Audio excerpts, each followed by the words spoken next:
Welcome back to the Perfect Season Podcast. This is Super Music Podcast. Talks about everything, all things sports related, and absolutely nothing to do with milk and cookies. My name is Alex. Joined here today with Anthony. Week 8 overview. We're in week 9, so we're going over week 8. But before we go halfway through the year, well, officially now we're halfway through this. That's crazy to think. Well, technically not. At the end of this, yes week and will no. be halfway. Yes and no. Because there's 18 weeks. So after this week, that'll be halfway. But before we get into week 9, we need to go over just briefly some of the trades. that happened today. Okay, let's talk. Let's talk. Pretty crazy. Let's talk worst to best. How about that? Build the suspense. Now, okay. Now, when you mean worst, what do you mean worst? Like the worst trade or the team trade? The team that got fleeced the worst. I think Chase Claypool to the Bears is terrible. I mean, I think that's a mediocre trade on both sides. Yes, it's a mediocre trade. Did he want to go there? No. I mean, but the thing is that Chase Claypool is kind of but he's still going to be wide receiver 1. He's wide receiver 2. A wide receiver 2, same thing. But a team that should have made a move. The Packers. Houston should have traded Brandon Cooks. Yes, and that's something I will wholeheartedly agree with. I think the one team that needed to get rid of a player more than anything else was the Houston Texans. They were getting calls about Brandon Cooks. His value was set at a second-round pick. Apparently, several teams were calling, asking about him. Odell was also in that conversation too for Tampa. He's a free agent, so it doesn't matter as much. I was listening to the Colin Cowherd show earlier, and I know you have your opinions about Cowherd and Colin Cowherd. Colin Cowherd is either the biggest hit or the biggest miss when it comes to his football takes. It's like saying if you trade for Odell, he's what, 30? He's 29 or 30 right now, yeah. He's in his late 20s, early 30s. He's had 2 surgeries. And if you I think that's what is the biggest thing that's holding these teams back on trading for Odell. But it's the 2 surgeries because you don't know on the team currently. He's a free agent. You don't know which Odell you're going to get also. Well, I mean, the guy's 30. He's had 2 surgeries. I mean, and he just came off of a bad injury, an ACL tear as well. I mean, if he didn't get that ACL tear in the Super Bowl, he'd be on the team signed. He'd be on the Rams right now still. He would still be on the team that he won the Super Bowl with. But the thing is that right now with Odell is, A, he's old. B, he's had 2 major surgeries. We're not, and here's the thing. We're not talking about injuries, we're talking about surgeries. We're talking about like major possible career ending. Exactly, because when you hear the word surgery when it comes to a football player, you get scared. You get scared when you hear the word surgery. And like this is a quote from his show. Now, do you think when they hear successful surgery, is that just what you want to hear, or was there something that wasn't successful? When you hear the word successful, it means that the surgery went as planned. I mean, they fixed it. But the issue is Odell going to be ready to be able to suit up and play at a caliber that makes him worth it? Because here's the thing. If you want to get into old wide receivers that aren't doing anything right now, I'll give you 2 examples right now. One, Deshaun Jackson. Deshaun Jackson is a Raven right now. Did you know that? Yeah, I knew that. Yeah, he's 35 years old. He's a Raven. I don't think he caught a single ball from them just yet. And the other one right now that I have, and as much as it hurts for me to say this, but Julio Jones is a buck. But exactly, but he's always hurt. He's yes. Always hurt. And then it also kind of goes into this other thing. But if we're gonna go back to the trade deadline, Chase Claypool was dope. The Steelers were able to get the return on their investment. They used a 2nd-round pick for Chase Claypool back in, oh goodness, I don't know when he got drafted. I think it was 2020. Yeah, so he's still fairly new to the league. Yes, but and then another good thing, we will never. I know it's like about the Steelers. We'll never have to see the Steelers making TikToks again. Yeah, I mean, yeah, maybe except for the social media team. Yes, I would agree. Besides social media team, yes, but that's okay. Here's the thing that I want to say. Last thing about the Chase Claypool. The Steelers did well to get rid of him. They were able to get a 2nd-round pick because now the Steelers are in a very weird stage that they're not winning games, so they need to go into a rebuild, but they're not in a full rebuild because they have key players that they want to build upon. So the fact that they're able to get a second round pick at Claypool was good on their part. Now, for the Bears side of it, I've heard mixed emotions. I've heard Bears fans that they're completely ecstatic that they finally got another wide receiver that's going to be able to do something for Justin Fields. And I've heard other Bears fans say that this is a desperate attempt at satisfying the fans. So it's because just because you got Chase Claypool doesn't help the fact your offensive line's terrible. Your defense has some good, it has potential. The problem is that the Bears lost the focal point of their defense in Roquan Smith. And Khalil Mack last year. I'd say Roquan Smith. Yeah. He was a Bear. Yeah, that's right. Yeah. Remember the Raiders traded? They traded him to the Bears. They traded him to the Bears 3 firsts. A lot of draft capital. And then if we were to look at those picks, look at what those picks turned out to. Josh Jacobs. He has his good games. Who's finally being successful for the first time in his career. Jonathan Abram, who had one good season. And then I forgot the other player. I think it was who? Wasn't it Clelin Ferrell? I thought it was Colton Miller. I don't know. It was it wasn't Clinton Ferrell because they had the 4th pick that year. Yeah. That was their own pick. I don't know. But yeah, that was their own pick because that was the draft of Devin White, the other Josh Allen, the defensive end. The Jacksonville Jaguars Josh Allen. And then if we're gonna hop into the Jags, you got Calvin Ridley. Trevor got his wide receiver 1, but Calvin Ridley is suspended. The thing is, and that's the main reason. I mean, they were able to get a good wide receiver for next year, so that's he's still under contract with Jacksonville. I mean, and I'm gonna be in Jacksonville this weekend. And the thing is that with Calvin Ridley, they got him for a cheap price because Atlanta was able to get rid of him and use that pick on a draft pick. Yeah. Atlanta's probably going to take another receiver. It was a safe move on both parts, but I think Atlanta would have been more advantageous to hold on to Calvin Ridley because when he comes back, you're going to have Calvin Ridley, you're going to have Drake London, you're going to have Kyle Pitts, you're going to have Cordero Patterson, you're going to have Marcus Mariota. I mean, that's not a half bad offense. That's a good offense. That's not a half bad offense. Just get some offensive line, get some protection. Yeah, I mean, and then you got a good offense. Yeah, but I would say the best trade Christian McCaffrey or Bradley Chubb. If we're going off of what happened yesterday, I would say Bradley Chubb. If we're going off, I would say Bradley Chubb. But if we're going off of the best trade in the past week, I would say Christian McCaffrey. McCaffrey gets dealt to the Niners for a 2, 3, 4, and a 6. Yeah, and then which is really cheap. I would say so. I mean, McCaffrey was a first-round pick, though. That's the thing. Yeah, but the thing is that the Panthers need draft capital, as bad as it sounds. Yeah. The Panthers are on a full rebuild mode. The Panthers are what they have right now. I can't even say anything about the Panthers. I mean, the Panthers have one less win than the Bucs. They beat us, Alex. Exactly. That's what makes it a little bit worse, too. We put up a freaking field goal. If Evans didn't drop that ball, it would have been 7-0. If it makes you feel any better, the Bucs still scored more points against the Panthers than what the Bengals scored against the Saints. No, I'm sorry, the Raiders scored against the Saints this week too. So don't even make me think about that. They're gonna have a bounce back game this week. I mean, they're gonna be there. I'm the good luck charm. They're playing Jacksonville, but yeah, I'd say Christian McCaffrey has been the most beneficial pick so far because and look at what he did in his second game with San Francisco. Look, what's this? Yeah, technically it's the second. I mean, because the first game was against the Chiefs. He didn't really. Yeah, he was still learning the system. They didn't really put him in for that much. But when you look at what he did scored, he basically had a hat trick. He had a passing touchdown. He threw a passing touchdown. He caught a touchdown and he ran. So he had a hat trick, but it wasn't just a typical hat trick. It was one of each kind too. Now, would you say McCaffrey's being more utilized by the Niners or the Panthers?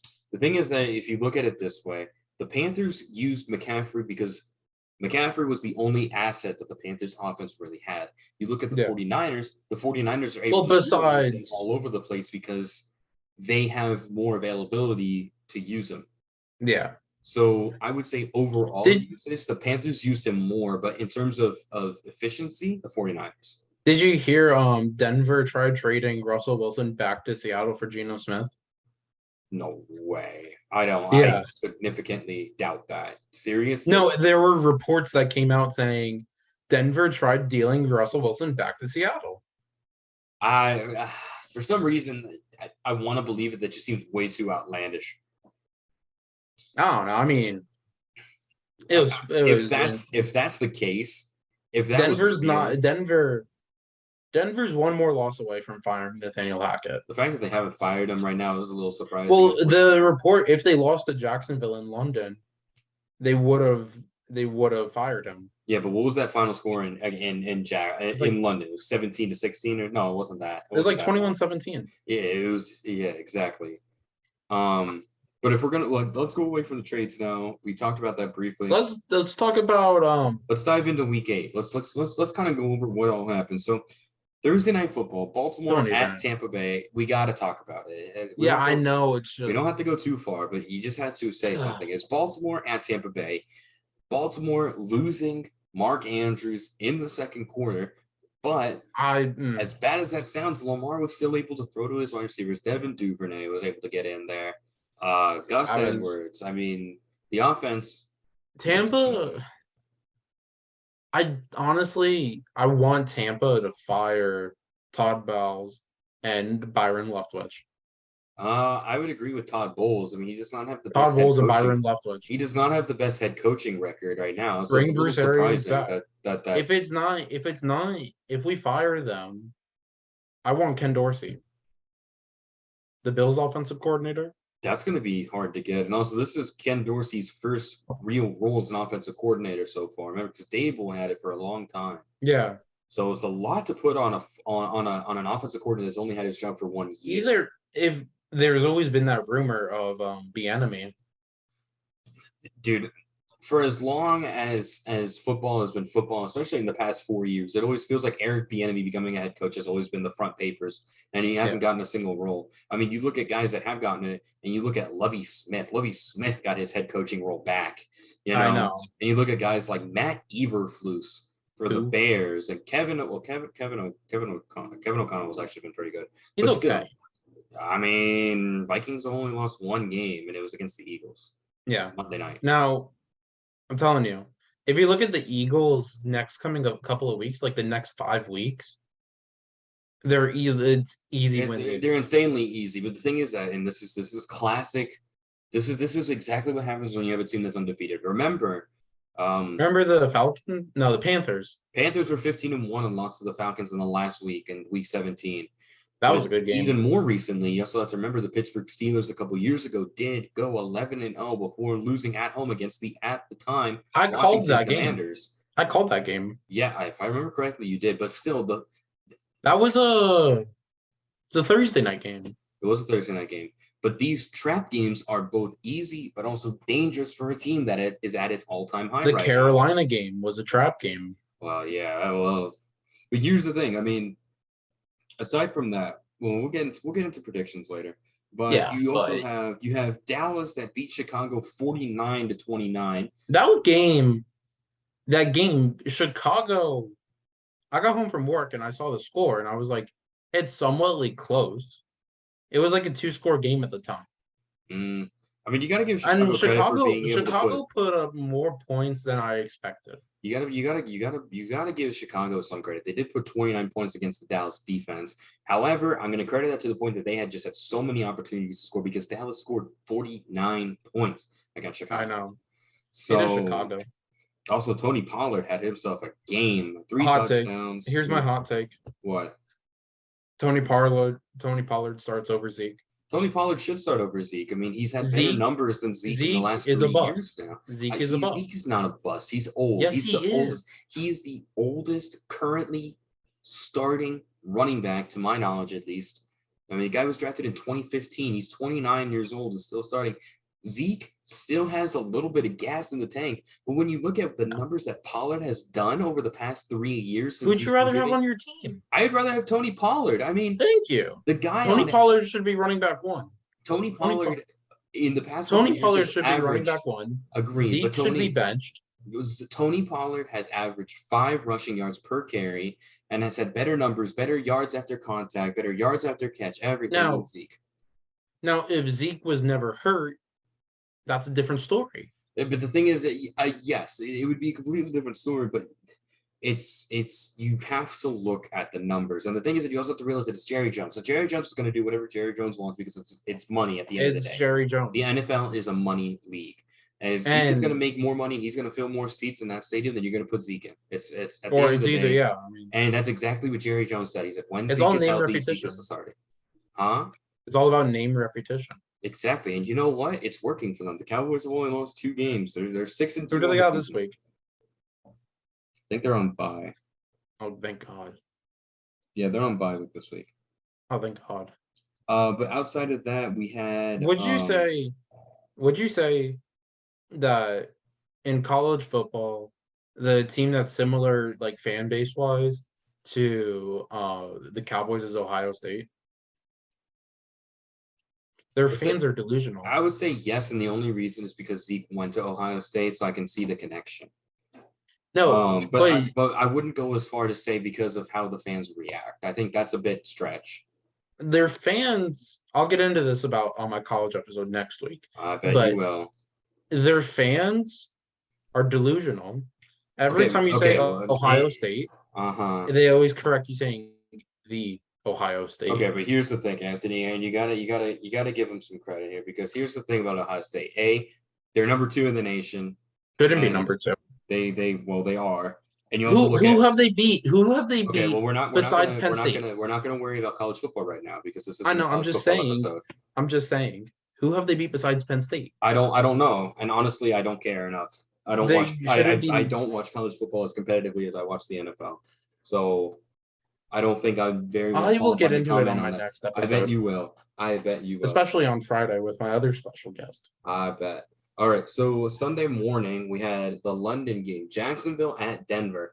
Now, I guess Russell Wilson's plane exercises really helped. Yeah, it completely irritated the team though, especially, and I don't blame him when you're doing high knees on a plane at 2 a.m. going to London. I know. But here's the thing, and all you hear 2 a.m. on the plane, Broncos country. Let's ride. I don't know about let's ride. They're on a plane, so it'd be Broncos country. Let's fly. But but did you see what Justin Tucker did about Ravens flock? Of course I did. Yeah, I love that. I love that. Ravens flock was sore or something like that. I was paying attention. Something like that. But here's my issue with Denver and Jacksonville. Denver is the king of mid right now in the NFL. Yeah. And actually, I wouldn't even say mid because mid means that you actually have a little bit of prestige to you. They're right on the cusp. Denver is the king of mediocrity right now. They're on the cusp of mid. They're not exactly. They're not bad enough for you to say that they're terrible, but they're definitely not good enough to say that they're middle ground. They're 3-5 right now. They beat Jacksonville. I mean, Jacksonville's a 2-16. What do you expect? Yes. So are the Raiders. But yeah, so is the Raiders. I mean, the Raiders are going to go 3-6 this week. And the Panthers. This is my main concern with Jacksonville. Get Trevor protection. And the thing is, Anthony, I mean, you look at what Doug Peterson over the offseason has done for Trevor Lawrence. You look at what the Jaguars did, gave him Christian Kirk, Zay Jones, Brandon Sheriff. You know, I mean, they just gave him Calvin Ridley. Travis Etienne is healthy. Calvin Ridley is going to be playing next year. But then look at their defense. But Trayvon Walker, 2 linebackers, and you look at this Jaguars team and you think that they're going to do something. Alex, but look at it like this way also. They're a young team. You're not remember the 2016-17 Bucks when they had Jameis, Mike Evans, Deshaun Jackson, TJ Ward. Remember that team? They were projected to go to the playoffs. Yeah, and did they? You know what record we finished at? What? 4-12. Yeah, exactly. So and you still gave Jameis the opportunity to play for an additional 5 years or an additional 3 years after that season. It's going to take time and for Jacksonville. It's going to take time for Jacksonville to get their marbles all set. Okay, Trevor Lawrence is still a second-year quarterback. Here's the thing about having your quarterback be able to get themselves together. This isn't the Bears, where that whole franchise is just a crumbling pit of despair. That the fact that you can't blame the quarterback for the fact that they are losing. And mind you, last week, week 7, Chicago destroyed New England at New England. Which is insane. And here's the thing. Trevor Lawrence has all of these weapons. Travis Etienne, James Robinson before he got traded to the Jets. Zay Jones, Christian Kirk, Evan Ingram. Like, they are not the biggest names in the entire world, but they're names that have a little bit of weight to them. And what has Trevor Lawrence been able to show for that roster? 2-6. A 5-game losing streak after week 3. I mean, when do you see them turning it around? Not this season. They might win. Remember, Jacksonville has had back-to-back first round. Well, maybe not back-to-back. They had the first round pick. They had the first overall pick in 2021. They had the first overall pick in 2022. And what have they done with that? Trevor Lawrence, Travon Walker. Travon Walker has shattered my expectations. I did not expect the guy to be doing as well as what he had. Trevor Lawrence was a first overall pick. You expect him to do more. It's his second year. Look at Mac Jones. He took the Patriots to the playoffs, but Mac Jones hasn't done squat this year. Well, you also have to remember Mac Jones was injured for 3 weeks, and I've been the first person to say that Mac Jones is reaching the peak of his career, which is kind of just like. And then you also had Trey Lance, but Trey Lance got hurt. Yeah, Trey Lance hasn't really played. He didn't play at all last year, and then he tears his ACL. Trey Lance should have still sat behind Garoppolo. I mean, I think that's hard to predict. Justin Fields, he got injured. You can't. I would rank these quarterbacks from last year's draft class. I would say, I don't even know where to start with one. Exactly. I would say Zach Wilson. Absolutely not. Zach Wilson. Who'd you rather have on your team, Zach Wilson or Trevor Lawrence? I'd rather have Trevor Lawrence. But here's the issue: Zach Wilson has this amazing offense, minus Breece Hall now. God rest his soul. Well, he's not dead, but he's out for the rest of the season. And Zach then Wilson? You also have Breece Hall. Oh. And then you also have the defense. I mean, the Jets' defense is actually kind of scary to look at. Sauce Gardner, Jermaine Johnson. I mean, you still got Quentin Williams. I mean, the Jets' defense is actually really good. Zach Wilson is the only reason why the Jets are not being able to look like a playoff team. Last week, I had them losing, right? Yeah. I had them losing against New England. New England put up 19 points, kicked the ball 4 times, and a PAT. Yeah. The Jets were only able to put up 10 points. Who would you rather have, Zach Wilson or Justin Fields? Honestly? Okay. Justin Fields. Okay. From the past 2 weeks, he's looked better.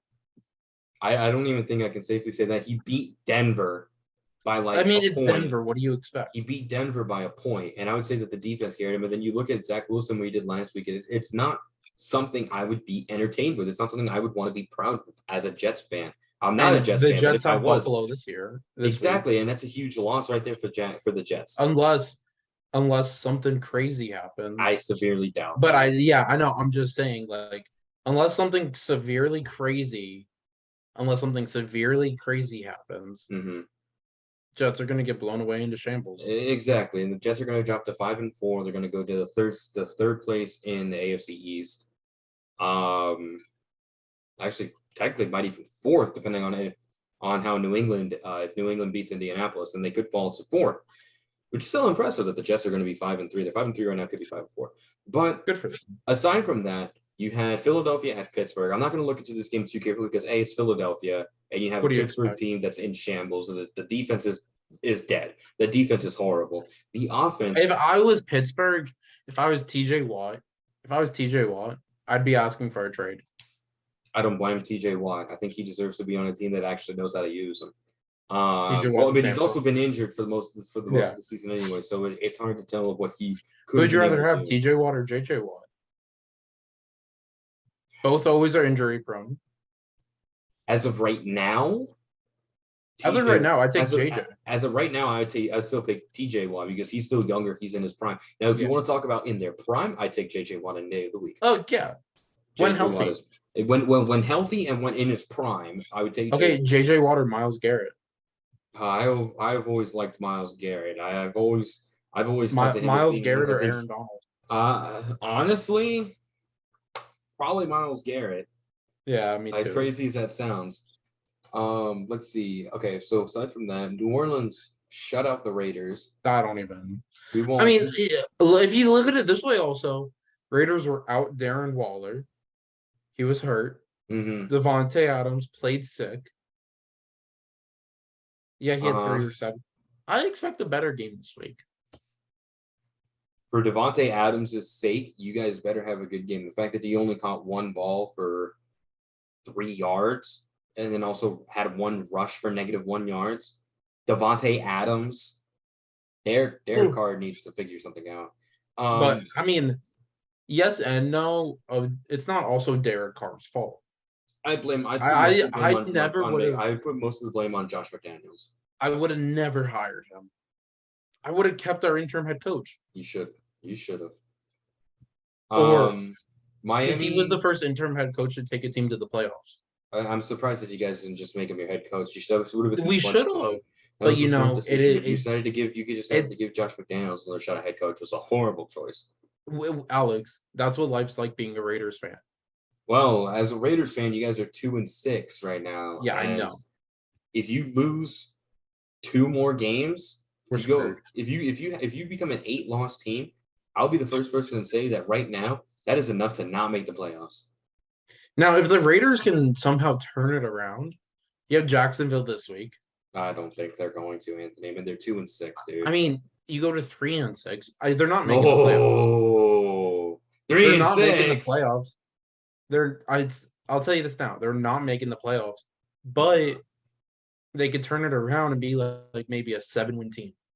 That's still not something you should be expecting, though. That's not a good sign for a Raiders team that should be running like crazy and being able to make the playoffs. But aside from that, Miami at Detroit, Miami having a comeback win against Detroit, probably one of the you were shivering in your probably boots. Some of the scariest game of the year so far, excluding the Bengals game where the Bengals almost killed Tua. Rip. Rest easy. He's back. Tua's 5-0 when he plays the entire game. So God bless, he's back with Chicago this week. Minnesota. We have Chicago this week? We have Chicago this week at Chicago, 1 o'clock p.m. The Windy City. Yeah. We have Minnesota beating Arizona. That was a good game. That was a pretty good game, I'm not going to lie. Atlanta beating. Oh, my God, that game. Atlanta beating Carolina. Carolina choked harder than Atlanta did. And I'm going to say this, I'm going to be very brief about it. You can blame Eddie Pinheiro. You can blame him all you want. DJ Moore is the first reason why they lost. He should have never took his helmet off. Exactly. And here's the thing. I blame DJ Moore for sending that game to overtime. I will blame Pinheiro not being able to hit a kick in overtime. I will blame DJ Moore on sending that team to overtime. He should have never took his helmet off. No, and I get it. You know what? You just scored. You're excited. You scored a game-tying touchdown. I get it. You know what? You want to celebrate and everything, but I mean, dude, like, you just made an extra point turn into a 48-yard kick, and your kid. That's not a gimme. That is not a gimme. Tennessee beating Houston. Are we really surprised with that? Not really. Seattle beating the Giants. I've been trying to predict this the entire season, and I'm so happy that Seattle has been able to prove it to me. Daniel Jones is not that good.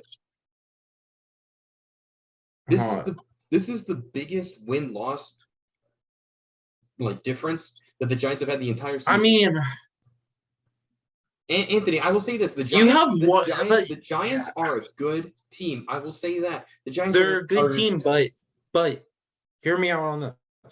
You can't judge someone off one game. Anthony, it's been more than one game. Look at the Giants have 2 losses. Look at his stats. I don't care about the fact that the Giants have 2 losses. Okay, now if the Giants have a great game this week, the Giants are on bye this week. Okay, next week. Next week. if they have a great game, Okay. Daniel Jones. I'm not saying this is going to happen. Uh-huh. If Daniel Jones throws for 300 yards and if Daniel Jones for 300, if Daniel Jones throws for 300 yards, 2 touchdowns, 3 touchdowns, 3 touchdowns, and 1 pick. Yeah. Will you say that Daniel Jones is a good quarterback? I will say Daniel Jones had a good performance. What will it take for you to say he's a good quarterback? For Daniel Jones to be the sole reason why the Giants are going to the playoffs this year. If the Giants make the playoffs, I will not say that Daniel Jones is a good quarterback unless I see stats that be able to back it up. Okay, so Daniel Jones is not a good quarterback. The Giants are a good team. Their defense is legit. I would put them a hair under an elite defense. Saquon Barkley is looking as good as he has since his rookie season. I like that a lot. Okay. However, outside of Saquon Barkley, I don't see any life in that offense. I mean, you have Daniel Jones. You had Kadarius Toney, who got traded away after faking an injury. Your number 1 wide receiver is Wan'Dale Robinson. Who? Exactly. So I would expect New York to take a wide receiver in the draft. I expect them to invest in wide receivers that want to play for the Giants and not get There was a rumor saying Odell might come back to New York. I so doubt that. I mean, a little reunion. When you have a quarterback that doesn't know how to utilize a good wide receiver, absolutely not. But you know what? Who do the Giants have when they come back from bye? I don't know. I didn't look that far into it. Now, if it's Philly, I will take my words back. I don't know. I don't think it's Philly, but I'm not too sure who it is. But here's the thing, dude. I don't have faith in Daniel Jones. I've been consistent with my words. Oh, they have the Texans. Texans, Lions, Cowboys, Commanders, Eagles. Commanders, Vikings, Colts, Eagles. Okay, so the next 2 weeks are after this bye week is Houston and the Lions. Yes. Okay, there you go. Those are 2 weeks. In New York. Those are the Jets. Okay, well, let's just take the next 2 weeks. After this upcoming week. And then they're at the Cowboys. Weeks 10 and 11 is against the Houston Texans and the Detroit Lions, 2 bottom-tier defenses. If Daniel Jones does not throw for at least 200 yards in those games, that'll just affirm my point even further. I mean, the Lions let Tua throw for 382 yards. Damn. And 3 touchdowns. Okay? Damn. So I'm just saying. No, not a single one. A single one. Okay, so if in a combined 2 weeks, let's just say, if Daniel Jones gets more than 500 passing yards and at least 4 touchdown passes in 2 weeks, I'll give him 2 picks. 1 pick a game.